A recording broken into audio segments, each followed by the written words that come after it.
We are in Wilmington, Ohio, with a bunch of residents and friends from Wilmington.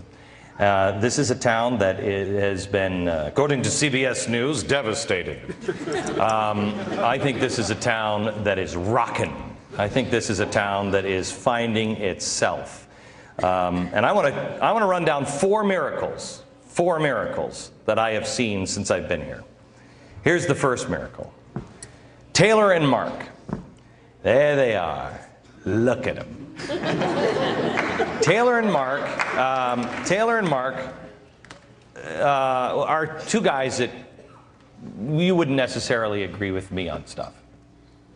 Look, come on. Be honest. We agree that Wilmington is a very special place. Exactly right. We do. But politically, we're polar opposites. I mean, you're not commies, are you? No. Taylor, make a commitment. Okay. But we're polar opposites, right? I mean, yeah. I mean, one of you guys writes, or a story has been written on tree hugger, and I'm about as far away from a tree hugger as you can get. Okay.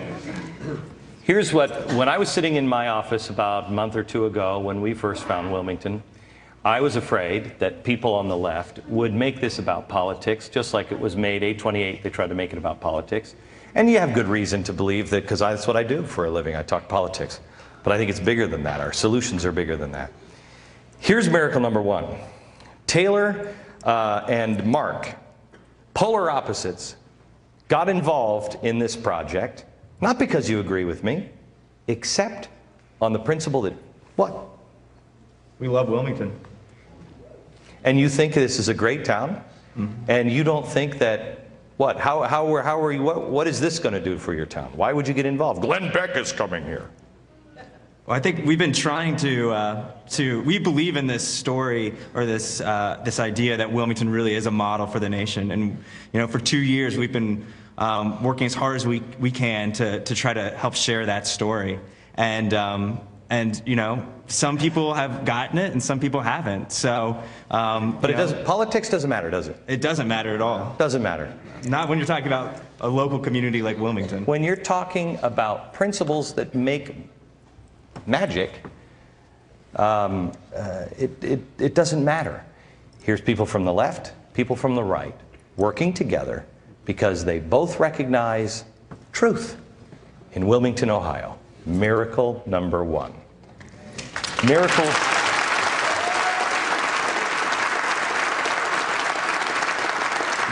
number two. Rich, I met you 2 hours ago, 3 hours ago? Yeah. Okay. Tell me your story.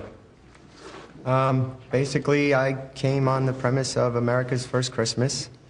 It'll be my first Christmas in 4 years. My wife passed away 3.5 years ago, and I've been alone since then. And when I heard about this, I decided I better get up off the couch and celebrate my first Christmas. I saw him in line. And he said, "This is my first Christmas." And he told me that story quickly, as we had 2,000 people in the bookstore in line. And I saw a guy who said, "I want to start my life all over again, and I want to stop feeling sorry for myself or living in the pain of the past and move forward." Exactly what this town represents. Moving forward. Miracle number two.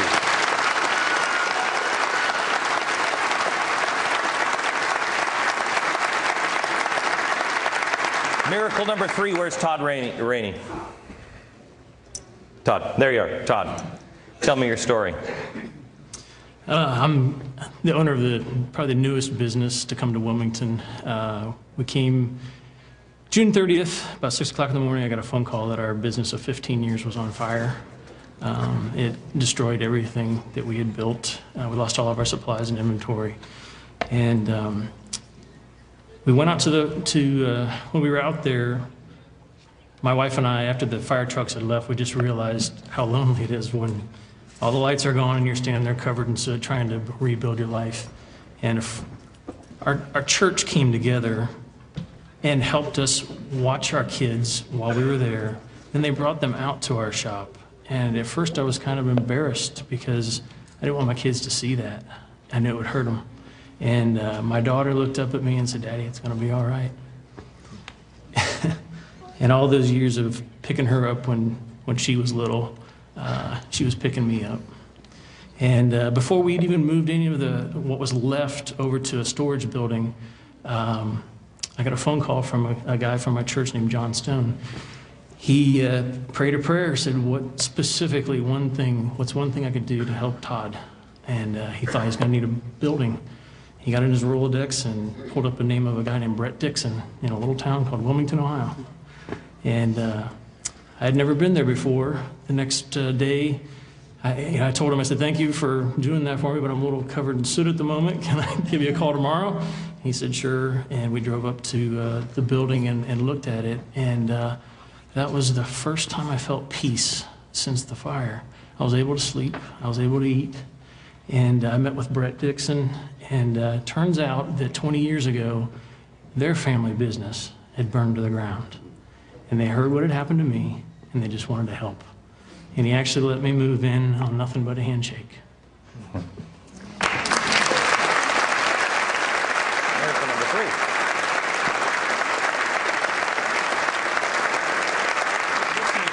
Wait, what? Brett Dixon is here. Where's Brett?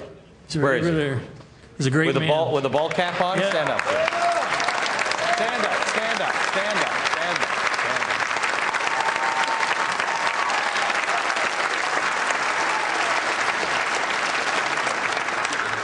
Now, miracle number 4 is going to blow your mind. Next.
We are back in Wilmington, Ohio, where tonight on glenbeck.com we've got another show, live show.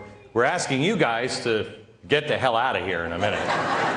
But at Sugar Tree Ministries and at the hotel, right? They're going to play it on screen so you can watch what's happening in the theater as a new audience comes in. It's a really special thing, and you can watch it all and get the information at glenbeck.com. All right. Now, here's miracle number 4, and here's the setup. They're at the book signing. Just meet Rich. And then I meet Tracy and Wendell. And we're talking. And we're just chit-chatting. I don't even remember what we're talking about because I'm watching your son, Tyler. Where'd you guys come from?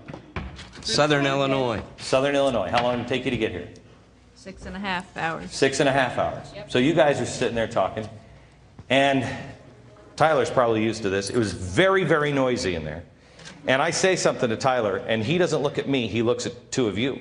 Because he knows I'm saying something to him, but it's noisy, and he can't hear it because he has hearing aids, right?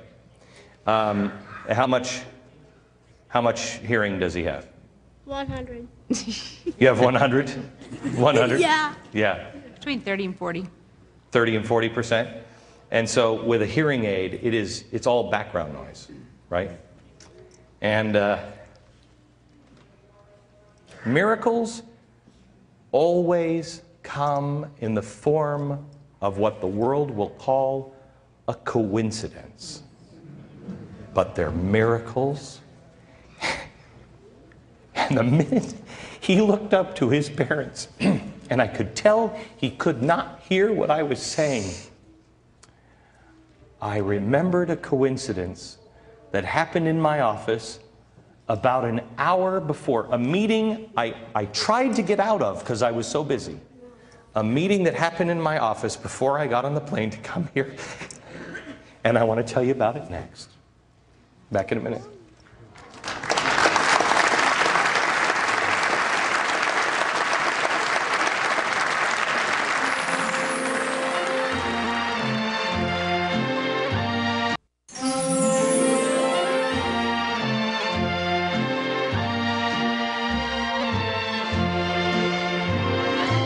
Okay, we're in Wilmington, Ohio, where I told you you were going to see 4 miracles. 4. The last one comes in a form of a coincidence. A couple of hours ago, Tracy and Wendell and their son Tyler in a very noisy room. I say something, Tyler looks at his mom and dad like, what did he just say? Because he has hearing aids. I know people who have hearing aids, and it's hard to distinguish sound. Right before I got on a plane in a meeting, quite honestly, that I tried to reschedule because I was so busy, couldn't get out of, I'm sitting in this meeting. I'm sitting with these people that are developing a new product that is not cochlear implants, because cochlear takes, first of all, cuts it so you can't ever do anything again. Second of all, it's electronic sound. And I don't want to listen to electronic sounds my whole life. It's not a hearing aid which just amplifies everything. This actually goes in and re-stimulates the hearing. In my office sat 2 women. One of them was a mom. She said she never heard the voice of her child before. And she was driving home, and her daughter said, "Mom." And she heard it for the first time. She heard her daughter speak. I have witnessed 2 people where this works. I doubt you guys have the money to make sure that he hears, but I do. And this company, I think, can work a miracle for your son. I don't know if it will work, but I want to make sure you meet these people, and if there's anything that we can do to restore his hearing so he can hear, we're going to do it.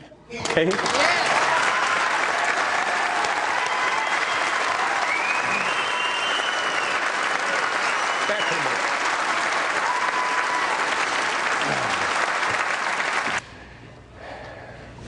I want to introduce you real quick to Philip Mason. He's a soldier just returned from Iraq. Heard we were coming here. He lives in Indiana. Said to his wife, we got to come to Wilmington, Ohio. America, come to Wilmington, Ohio and witness miracles.